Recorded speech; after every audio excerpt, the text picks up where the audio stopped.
Nah, saya tanya Pak Sugandi pada saat Pak Gandi, ini bagaimana ada dump truck yang terpalnya yang kebuka ya, terpal yang dilapisin terpal itu bagaimana?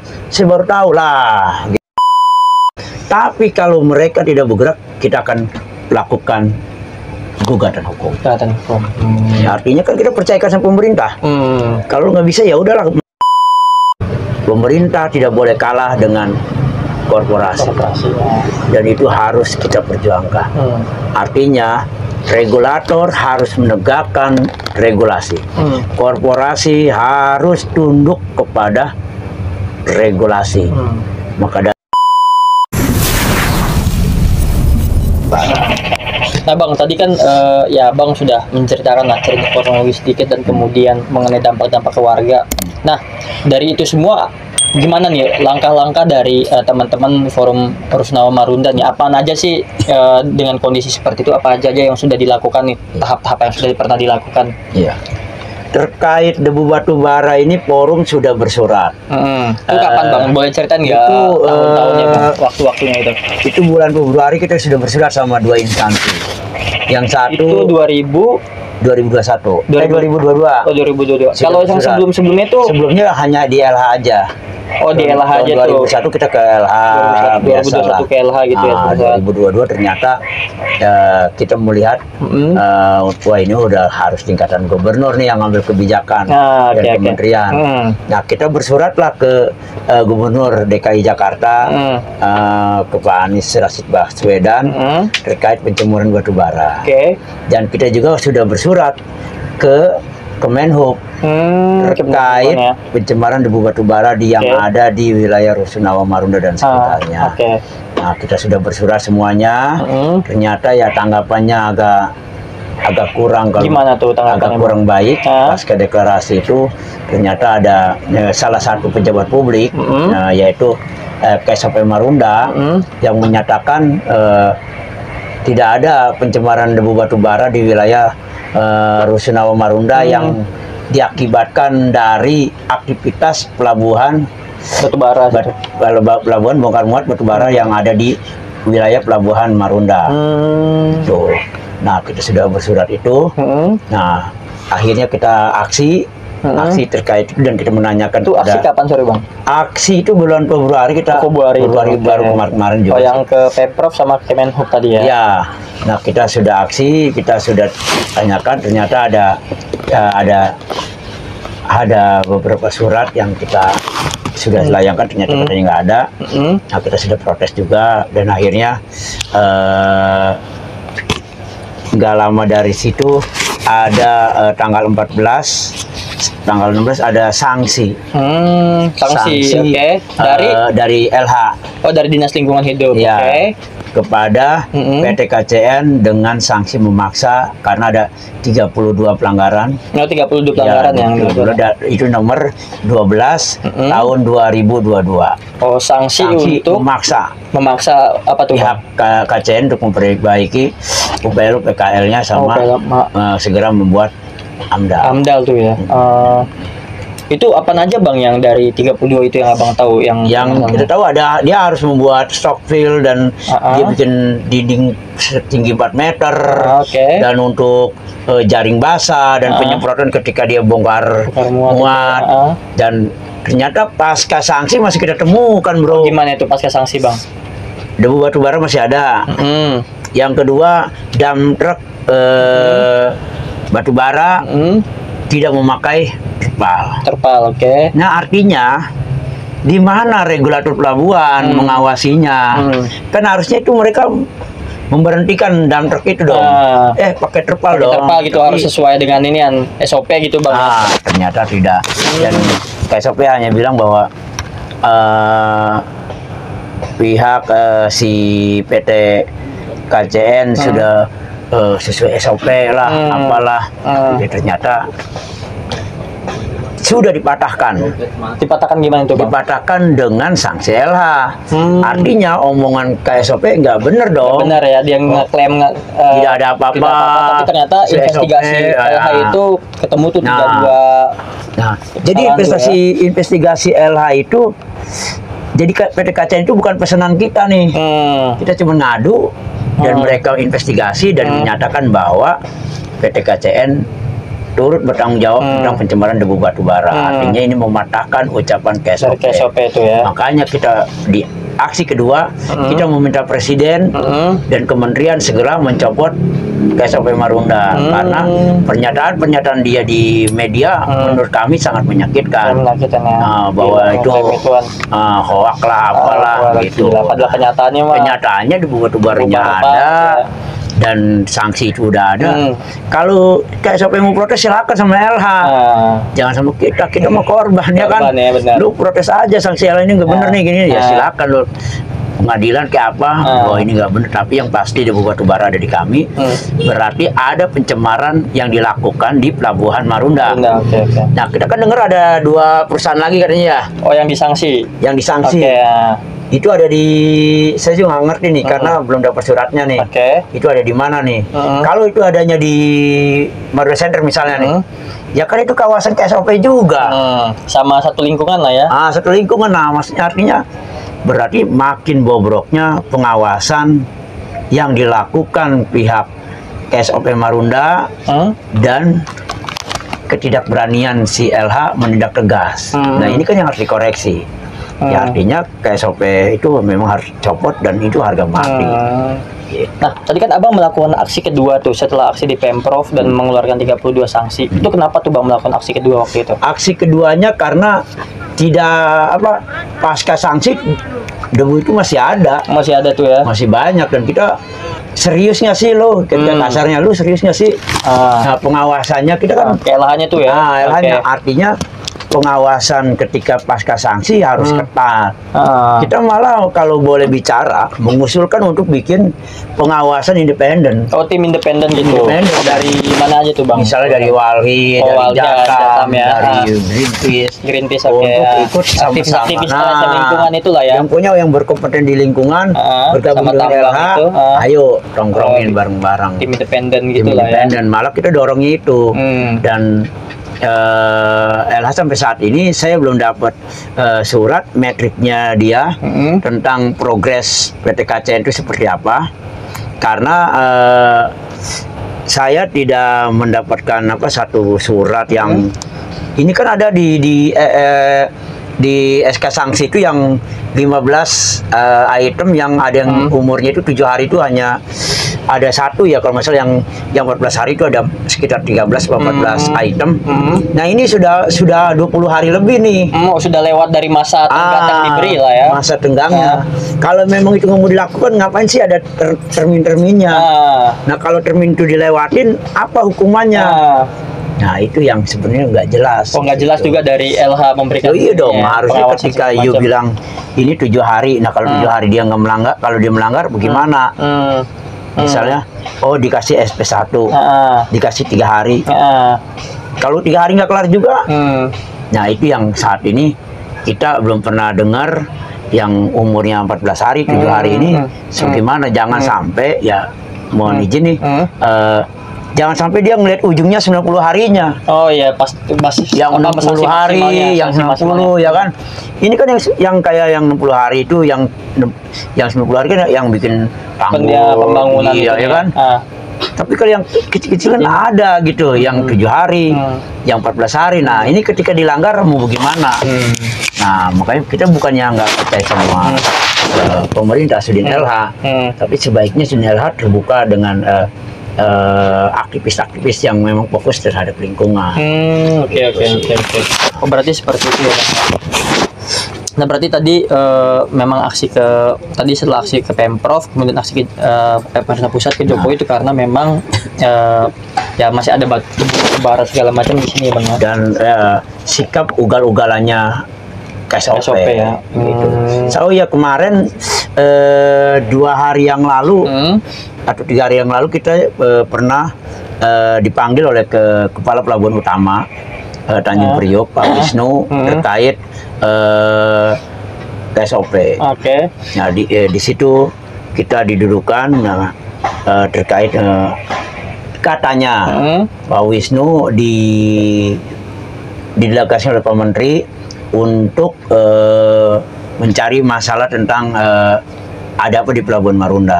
Nah, kita dipanggil, kita jelaskan, kita beberkan, dan kita juga kasih data-data tentang kebijakan-kebijakan yang ada di Pelabuhan Marunda seperti apa, yang sehingga ditenggarai karena lalainya kepala KSOP Pelabuhan Marunda yang menyebabkan terjadinya pencemaran.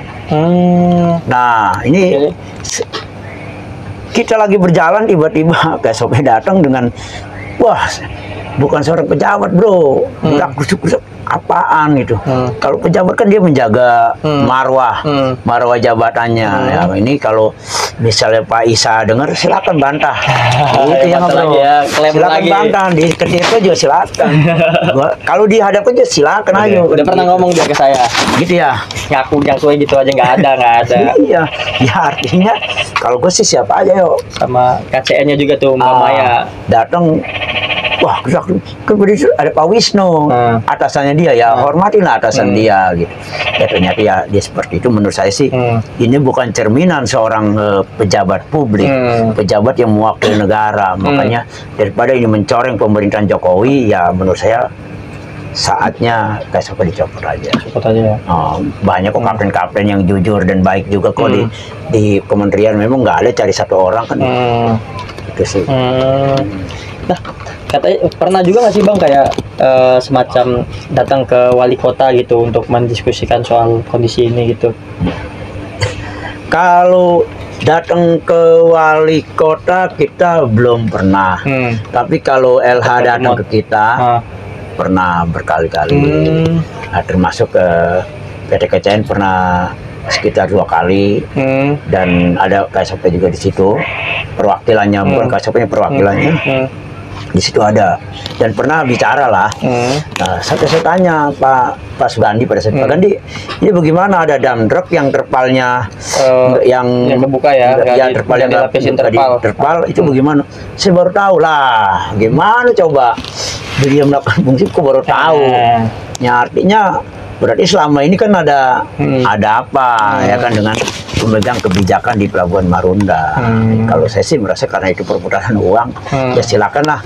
Gue jujur aja nih, ya silakanlah kalau KPK mau teliti di situ ada apa tuh? Ada indikasi. Karena ya orang tanpa AMDAL bisa operasi kok, ada apa di situ kan? Dan pemegang regulator di situ kok bisa mendiamkan kan? Ada apa? Silakan. Itu tugasnya polisi, KPK atau kejaksaan. Ada apa di situ? Kalau kami yang penting debu batu baranya nggak ada, tapi jangan juga si pejabat-pejabat ini lari dari tanggung jawab. Nah, kemarin juga gue dengar nih Bang, katanya dari PT KCN ternyata di situ Pemprov DKI sama Kementerian BUMN tuh punya saham juga gitu di PT KCN lewat KBN-nya gitu Bang. Kalau ada indikasi ke sana juga nggak sih? Kalau gua nggak bisa mengomentari itu karena itu kan pengakuan KCN. Dan kan pengakuan LH kemarin juga nggak ada. LH membenarkan nggak tadi kemarin? Oh iya, ada benar saham DKI. Enggak kan? Ya inilah bilangnya punya di KBN doang. Nah, artinya kan padahal kan KCN itu kan di bawah naungan KBN kan. Artinya gua nggak bisa menjawab itu. Yang menjawab itu silakan, mungkin jejak digital ada. Silakan ada teman-teman cari jejak digitalnya. Artinya gua nggak bisa menjawab bahwa itu saham Pemprov. Kalau dia saham Pemprov atau saham pemerintah seharusnya menjaga marwah konstitusi. Artinya dia harus berjalan berdasarkan ada AMDAL dan memperhatikan lingkungan. Kalau ini dia ugal-ugalan, masa pemerintah membunuh rakyatnya kan itu.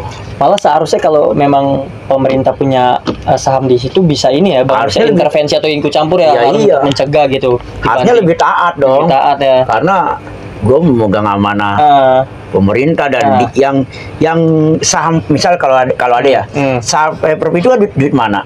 Pajak kan? Pajaknya dari mana? Masyarakat kita nih. Dari masyarakat lah. Gue jangan-jangan gue juga punya saham di KCN kan. Melalui pajak kan gitu. Pajak yang dibayar. Nah, yang dibayarkan lah. SPT. Ya seharusnya lo memperhatikan gua nih, kasarnya ya kan. Nah, KSOP digaji sama siapa? APBN. APBN dari mana? Pajak lagi. Pajak lagi. Pajak dari rakyat lagi. Harusnya KSOP berteman sama kita, ngobrol sama kita, bukan seolah-olah itu tempat suci yang dia harus lindungi. Ngapain sih? Ada apa sih lu mati-matian membela itu? Kan harusnya dia hanya jujur. Dan kita sebenarnya maunya si pihak KSOP minta maaf lah, apalah nggak ada. Dan sekarang sudah terlanjur, minta maaf juga udah nggak mau gua, ya kan? Artinya ya lu udah menyakiti di berbagai media kok bilangnya kayak begitu. Nah Bang, dari kondisi itu semua Bang, apa mungkin dari Abang gitu mewakili dari teman-teman masyarakat Rusunawa Marunda, apa mungkin harapan dari Abang sendiri untuk PT KCN, untuk KSOP, Pemprov DKI, dan Pak Anies sampai dengan Pak Jokowi, apa harapan Abangnya? Harapannya untuk Pak Anies Rashid Baswedan untuk membenahi jajaran LH-nya supaya lebih berani lagi menjalankan regulasi, karena kelalaian regulator akan berakibat fatal kepada masyarakat. Artinya kelalaian LH akan fatal terhadap lingkungan yang ada di sekitar Rusunawa Marunda dan sekitarnya, dan mungkin wilayah-wilayah lain ya. Kita nggak bicara, karena bicara semuanya lah ya.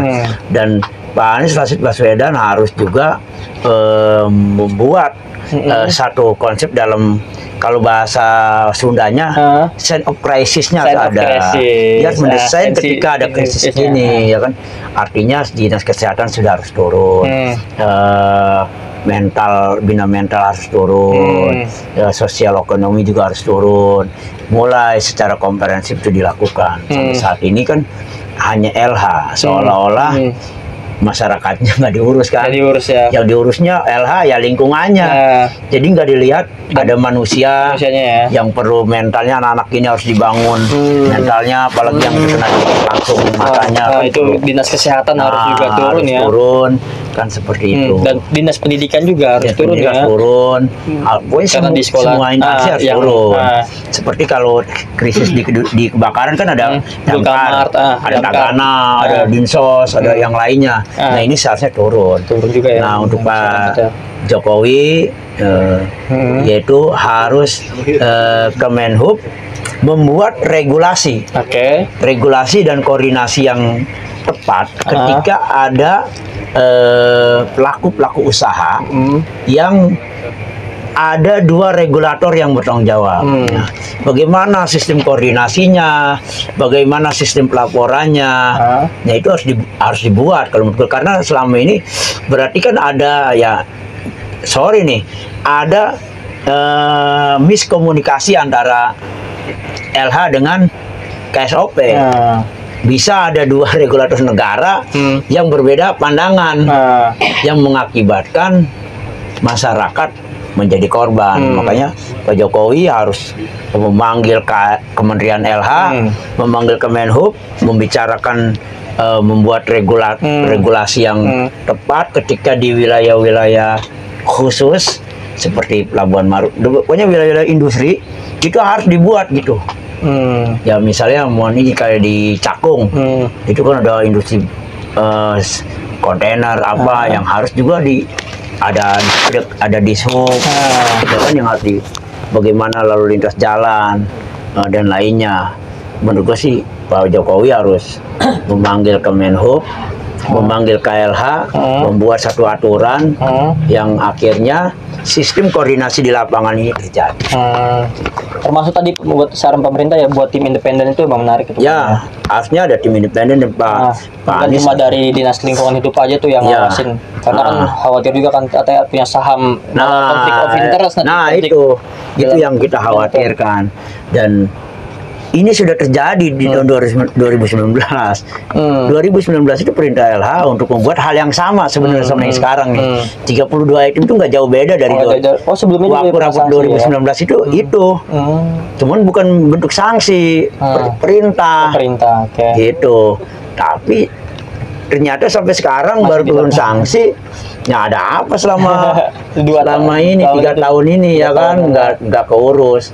Sampai ada pergerakan masyarakat Rusunawa Marunda baru lahir sanksi. Makanya saya pernah bertanya kan waktu itu, ini sebenarnya pengawasan LH itu berperiodik nggak sih? Apa per triwulan, apa per semester? Ya kan Pak Ibu yang dari fraksi itu kan ngomong jangan jangan ngajarin LH lah. Ya harus diajarin orang. Iya, harus kasih tahu lah, masa nggak ngajarin. Ngerti. Iya. Kalau udah ngerti ngapain dikasih tahu, Bang, ya? Artinya sistem yang harus dibuat oleh Presiden Republik Indonesia Pak Jokowi ketika ada di area-area industri yang dekat dengan masyarakat. Itu sih. Terus perlu juga ngasih ke dinas kesehatan gitu, yang tadi abang bilang kan banyak dampak kesehatan, ISPA, kemudian gatal-gatal sampai ganti kornea gitu. Perlu ya abang bilang tadi door to door gitu ke masyarakat, nanyain tentang kesehatan, kondisi kesehatan mereka. Ya itu harus, karena apa? Yang tadi yang saya bilang penanggulangan itu secara komprehensif, secara meluas lah ya. Ya sektor-sektoral harusnya sudah terjun gitu, dari pendidikan sudah mulai ngecek anak muridnya, sekolahannya. Nah saya nggak ngerti nih, apakah dinas pendidikan turun atau belum? Ya kan kita nggak tahu nih, belum ada informasi sih bahwa dinas pendidikan udah turun atau bagaimana. Belum ada informasi nih. Iya, seharusnya dinas pendidikan juga turun, anak didiknya coba diperiksa lagi, dia akhirnya kan lintas sektoral nih kerjasamanya gitu. Semua instansi ini yang ini begini kan, jadi jaring laba-labanya kuat gitu. Jadi akhirnya manusianya tertanggulangi, dampak lingkungannya juga tertanggulangi bersamaan. Jangan udah, saya hanya berkata jangan menunggu KCN. Apa pemerintah udah miskin? Iya enggak? Yang ngapain ada Sudin, ada ini ya kan? Masa nunggu kompensasi KCN? Udahlah, pemerintah jalan dulu aja gitu, dengan sektoral yang ada, rembukin apa berbuat apa, siapa berbuat apa, sesuai dengan kapasitas dan kewenangan. Ya iya benar. Jadi kalau KCN kan seolah-olah maaf ya, seolah-olah kita mau ngemis sama KCN, tolong dong warga gue nih obatin ya, saya nggak mau. Ini pemerintah. Harus pemerintah lah ya, karena tanggung jawab amanat amanat konstitusi ya. Itu 30% kesehatan kan amanat konstitusi juga gitu. Nah mungkin ada harapan juga nih Bang buat PT KCN-nya sendiri dan kemudian KSOP-nya gimana nih terhadap kondisi yang menyerang warga ya. Kalau untuk KCN-nya kita berharap dia patuh terhadap sanksi yang dilakukan oleh LH. Tapi apabila sanksi LH tidak dipatuhi, maka LH kewajiban untuk melakukan langkah pembekuan sementara terhadap KCN. Apabila itu tidak terpenuhi juga, berarti cabut izin usahanya. Cabut izin usahanya itu Bang, kayak gitu ya. Itu kan secara tatanan hukumnya. Benar-benar. Kalau melanggar sanksi SP 1/2 sampai dengan cabut izin usahanya. Tapi kalau mereka tidak bergerak, kita akan lakukan gugatan hukum. Ya, artinya kan kita percayakan sama pemerintah. Kalau nggak bisa ya udahlah, masyarakat bergerak secara hukum. Ini kan tawaran. Kan selama ini kita juga nggak lapor polisi, nggak lapor masalah hukumnya. Kita masih menunggu itikat baik pemerintah untuk menyelesaikan permasalahan ini. Kalau ini nggak dijalankan ya sudah, maaf. Ketika Forum Masyarakat Rusunawa Marunda melakukan gugatan hukum ya karena kita sudah menunggu, gitu. Dan kalau terkait dengan KSOP, karena KSOP akan menjadi terlapor kan. Ketika kita gugatan hukum KCN, maka terlapornya ada. Terlapor atau tergugatnya PT KCN dan terlapornya ada KSOP. Ya siap-siap aja kalau mau seperti itu. Kita harapan kita Pak Jokowi segera benahi melalui kementerian yang Pak Jokowi terlalu kecil ini ngurusin kapten ya. Masa menteri ngurusin kapten nggak bisa? Kapten satu masih ada 1000 kok. Jebolan STP tiap tahun banyak ada ya, Bang, ya? Banyak. Ngurusin kapten copot aja, selesai, daripada dia ugal-ugalan kayak gini dan akhirnya kegaduhan di Marunda kan makin besar dan kita takutnya ini menjadikan stabilitas negara Pak Jokowi terganggu. Siap. Thank you nih Bang. Ini mungkin terakhir dari Abang ada pesan-pesan kan nih buat publik dan kemudian khususnya warga masyarakat Marunda agar yang membantu perjuangan inilah, karena kan perjuangan ini kan bukan cuma buat forum masyarakat Marunda doang ya, tapi juga tetap untuk wilayah sekitar yang lain juga ya Bang. Mungkin ada sepatah dua patah kata Bang untuk masyarakat umumnya, masyarakat Jakarta Utara, DKI dan seluruh Indonesia, bahwa tidak ada yang tidak mungkin dalam perjuangan. Maka ketika Anda kehilangan hak konstitusi Anda, maka Anda harus berjuang. Dan pemerintah tidak boleh kalah dengan korporasi. Dan itu harus kita perjuangkan. Artinya regulator harus menegakkan regulasi. Korporasi harus tunduk kepada regulasi. Maka dari itu teman-teman seluruh Indonesia apabila terdampak seperti yang sama ini, lawan dan berjuang. Kita yakin bahwa perlawanan terhadap hak hidup adalah dijamin oleh undang-undang. Itu Undang-Undang Dasar Pasal 28. Nah, kebebasan berekspresi berserikat dan tentang layak hidup sehat, dan bukan kan juga menjelaskan kehidupan bangsa, menjaga segenap tumpah darah, ya kan, dan itu kewajiban pemerintah kepada masyarakatnya. Dan untuk warga Rusunawa Marunda, kita harus tetap solid. Perjuangan ini masih panjang, dan saya yakin warga Rusunawa Marunda sudah terlatih untuk hal ini, karena selama kita berjuang ini memang dana masyarakat. Dana masyarakat swadaya berarti. Swadaya, dan kita patungan gitu.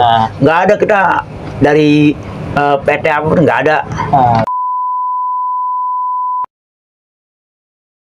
Perjuangan memang dari masyarakat. Kalau saya mah silakan.